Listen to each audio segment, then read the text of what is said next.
You've probably heard about these government livestock schemes. They're often sold as this golden ticket for rural communities, a real path out of poverty. But what happens when that ticket turns out to be a counterfeit? Let's get into what happens when that promise shatters and the aid itself becomes the trap. Okay, so let's just lay it all out, side by side. This is really the core of the problem. On the one hand, you have the promise, financial independence, a better life for hardworking farmers.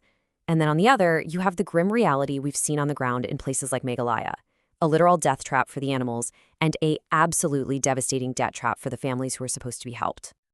So the big question is, how does a program with such good intentions go so spectacularly wrong? This isn't just a case of bad luck or a few isolated incidents. We really need to dissect the anatomy of what looks like a full-blown fraud, one that seems to be a feature of the system, not some random bug. The deception is just so systematic. It's not one thing, it's a multi-layered failure that operates on 4 key levels. It all starts with manipulating the animal's age.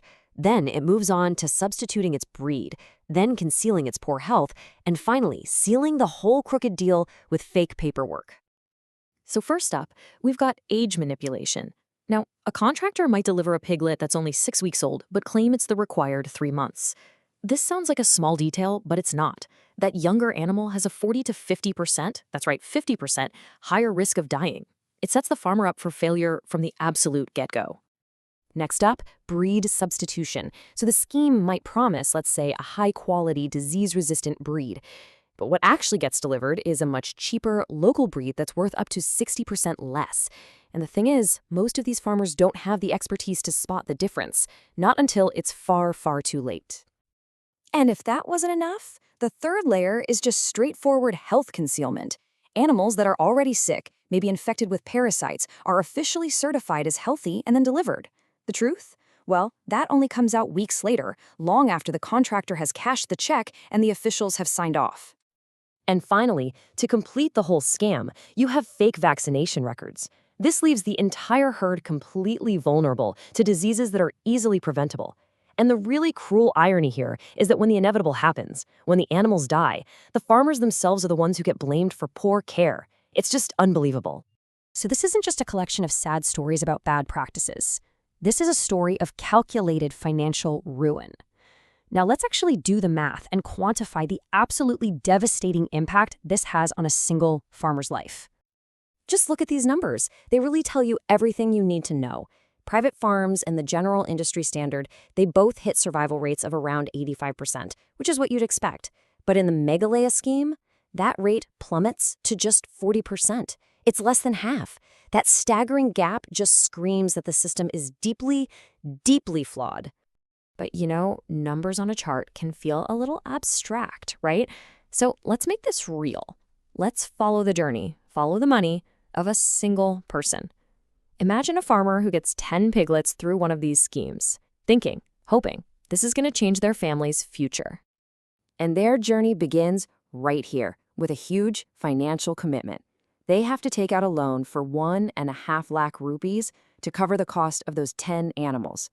Now, for a small farmer, let me tell you, this is a life-changing amount of money. Okay, so remember that 40% survival rate we talked about? Well, here's where it hits home. After a full year of back-breaking labor, we're talking feeding, cleaning, caring for these animals, only 4 of the 10 piglets survive. And when they're finally sold at the market, they bring in a grand total of just 32,000 rupees. But here's the kicker. While the herd was shrinking, the debt was growing.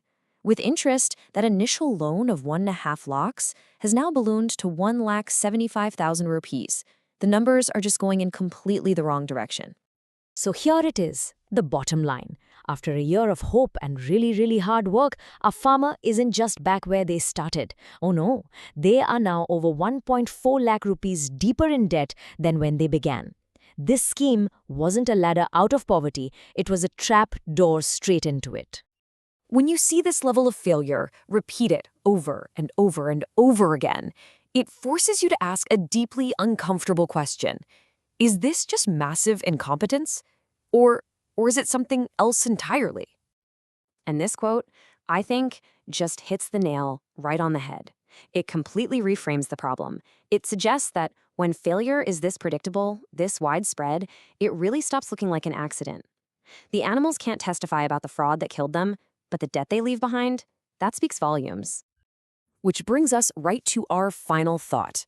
The evidence of the crime. The sick, the mismatched, the unvaccinated animals, it all just disappears. It dies. But the debt, that remains. So the question we're all left with is a simple one, but a really powerful one. If the dead livestock can't testify, who will?